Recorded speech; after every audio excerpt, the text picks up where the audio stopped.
Hi guys, what's up? Magandang umaga. So today is Friday morning. Nasa 8 a.m. na po.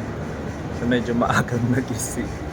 So bibili ako ng bread, yung Pakistani, yung kubos na malaki.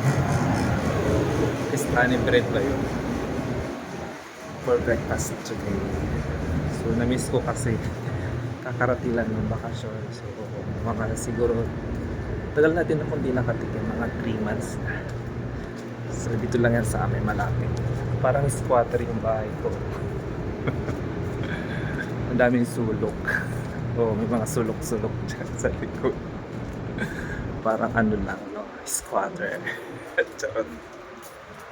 So dito yan guys. So ayun yung bread, bilihan. So malapit lang dito sa amin yan. So may bakala. O may bakala dito. So yan siya guys. Ilalagay siya sa malaking kawali. I'm just taking video I'm just taking video. So yan guys.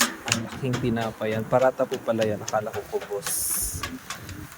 So yan diba. Super laki ng kawali nila. So ito yan sa may ano tawag dyan na restaurant. So, linalagyan niya ng oil.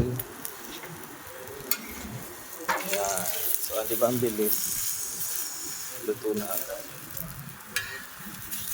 Oh, very fast, ha? So, linalagyan niya ng egg. Ayan. The other one, I ordered without egg. Ganun din pala, linalagyan na ng egg.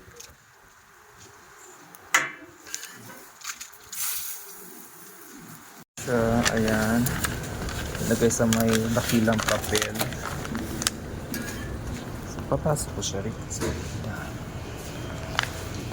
So, guys, ito na siya. May kasama siyang, ayun, anong tawag dyan? Plus, may isang sweets.